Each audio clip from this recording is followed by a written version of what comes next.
ਤੇ ਅਲੀਪੁਰ ਜੱਥਾ ਵਿੱਚ ਮਹਿੰਗਾਈ ਦਾ ਜਿੰਨ ਬੇਕਾਬੂ ਹੋ ਚੁੱਕਿਆ ਹੈ। ਰੋਜ਼ਮਰਾ ਦੀਆਂ ਅਸ਼ੀਆਂ ਜਿਹੜੀਆਂ ਕੀਮਤਾਂ ਹੈ ਉਹ ਅਸਮਾਨਾਂ ਨੂੰ ਛੂਹਣ ਲੱਗ ਪਈਆਂ ਨੇ। ਸ਼ਹਿਰੀ ਪਰੇਸ਼ਾਨ ਨੇ ਤੇ ਮਜ਼ੀਦ ਦੱਸਣਗੇ ਸਾਡੇ ਨੁਮਾਇੰਦੇ ਨਵੀਦ ਅਹਿਮਦ ਬੱਟ। जी बिल्कुल अलीपुर चट्ठा च महंगाई का जिन बेकाबू हो गया। आम आदमी की जी कुफते खरीद जी खत्म होती नज़र आ रही है। यदि सब तो बड़ी वजह जी है वे कि पिछले कई पदवाड़िया तो हुकूमत का मुसलसल पेट्रोलीयम का इजाफा है। आम आदमी जी है वही जी कुफते खरीद खत्म होती नज़र आ रही है। तो दूसरी महंगाई की सब तो बड़ी वजह जी है मुसलसल मौनसून दी बारिशां ने जिसकी वजह तो की फलों की तहसील बहुत कम महदूद होकर रह गई है।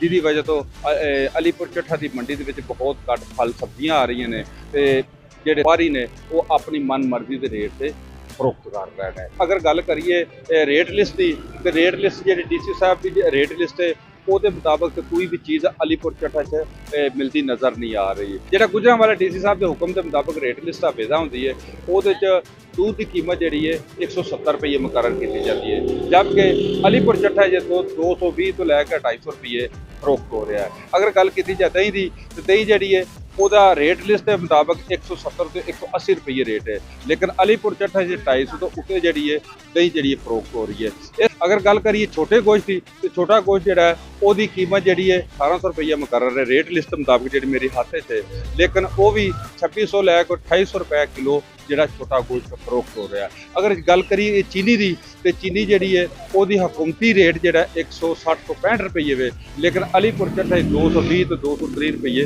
ਫਰੋਖਤ ਹੋ ਰਹੀ ਹੈ ਥੋਕ ਰੇਟ, यानी कि 9500 ਤੋਂ ਲੈ ਕੇ 10000 ਤੱਕ ਤੋੜਾ ਜਿਹੜਾ ਫਰੋਖਤ ਹੋ ਰਿਹਾ। ਇਹਦੇ ਮੁxtਲਿਫ ਰੇਟ ਨੇ।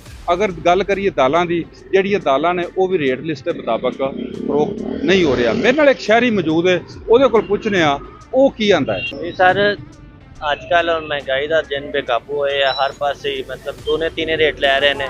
ਅਸੀਂ ਜਿਸ ਦੁਕਾਨ 'ਤੇ ਜਾਣਾ ਥਾਨ ਨਿਊਜ਼ ਦੀ ਅੱਗੇ ਕਾਵਿਸ਼ ਸੀ, ਇੱਕ ਤੁਹਾਡਾ ਪ੍ਰੋਗਰਾਮ ਅੱਗੇ ਚੱਲਿਆ ਸੀ, ਉਹਦੇ ਦਾ ਐਕਸ਼ਨ ਲਿਆ ਸੀ ਇੰਤਜ਼ਾਮੀਆ ਨੇ, ਰੇਟ ਲਿਸਟ ਅਵੇਜ਼ਾ ਕਰ ਦਿੱਤੀ ਹੈ ਦੁਕਾਨਾਂ 'ਤੇ, ਲੇਕਿਨ ਉਹਦੇ ਮੁਤਾਬਕ ਸੌਦਾ ਦਿੱਤਾ ਨਹੀਂ ਜਾਂਦਾ। ਸਬਜ਼ੀਆਂ ਦੀ ਗੱਲ ਕਰੀਏ ਸਭ ਮੇਰੇ ਕੋਲ ਰੇਟ ਲਿਸਟ ਦੇ ਮੁਤਾਬਕ ਜਿਹੜਾ ਕੱਦੂ ਹੈ ਉਹ 125 ਰੁਪਏ ਕਿਲੋ ਹੈ, ਲੇਕਿਨ 250 300 ਇਸ ਤੋਂ ਜ਼ਿਆਦਾ ਵੀ ਲੈ ਰਹੇ। ਬੈਂਗਨ ਦਾ ਵੀ ਇਹ ਹਿਸਾਬ ਜੇ ਉਹ ਵੀ ਤਕਰੀਬਨ 120 ਰੁਪਏ ਕਿਲੋ ਜੇ 350 ਰੁਪਏ ਕਿਲੋ ਖਰੀਦ ਦੇਖ ਗਿਆ ਇਹਦੇ ਘਰ। ਮਤਲਬ ਹਰ ਚੀਜ਼ ਦਾ 2-3 ਗੁਣਾ ਰੇਟ ਜ਼ਿਆਦਾ ਲੈ ਰਹੇ ਨੇ।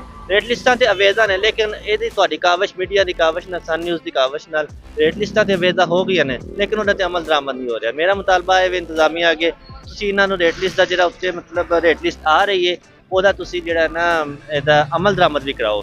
ਦੂਸਰਾ ਇੱਕ ਮੈਂ ਹੋਰ ਤੁਹਾਨੂੰ ਮੁਬਾਰਕਬਾਦ ਦੇਣਾ, ਤੁਹਾਨੂੰ ਅਲਹਮਦੁਲਿਲਾ ਖੁਸ਼ੀ ਹੋਈ ਹੈ ਕਿ ਜਿਹੜੇ ਸਨ ਨਿਊਜ਼ ਦੀ ਕਾਵਿਸ਼ ਨਾਲ ਜਿਹੜੇ ਮਤਲਬ ਗੋਦਾਮ ਨੇ ਨਾ ਅਲੀਪੁਰ ਤੇ ਮਾਫੀਆ ਦੇ ਉਹ ਸ਼ਹਿਰ ਤੋਂ ਬਾਹਰ ਮੁੰਤਕਿਲ ਹੋਣਾ ਸ਼ੁਰੂ ਹੋ ਗਏ ਨੇ। ਹਾਲੇ ਮੈਂ ਥੋੜੀ ਦੇਰ ਪਹਿਲੇ ਇੱਕ ਗੱਲ ਸੁਣਦਾ ਸਾਂ ਪਿਆ, ਇੱਕ ਬੰਦਾ ਕਹਿ ਰਿਹਾ ਸੀ ਫਟਾਫਟ ਜਿਹੜਾ ਚੀਨੀ ਦਾ ਜਿਹੜਾ ਨਾ ਲੋੜ ਹੈ ਤੋਂ ਸ਼ਹਿਰ ਤੋਂ ਚੁੱਕੋ ਬਾਹਰ ਲੈ ਜਾਓ। ਮੇਰੀ ਜਿਹੜੀ ਖਬਰ ਜਿਹੜੀ ਮੈਨੂੰ ਮਿਲੀ ਹੈ, ਜਿਹੜੀ ਮੈਂ ਉਹਨੂੰ ਤਲਾਸ਼ ਆਪਣੇ ਕੰਨਾਂ ਨਾਲ ਸੁਣ ਕੇ ਆਇਆ, ਉਹਨਾਂ ਕਿਹਾ ਜੀ ਅਸੀਂ ਹੈਡ ਕਾਦਰਾਬਾਦ ਦੇ ਕਰੀਬ ਉਹ ਸ਼ਿਫਟ ਹੋ ਰਹੀ ਹੈ।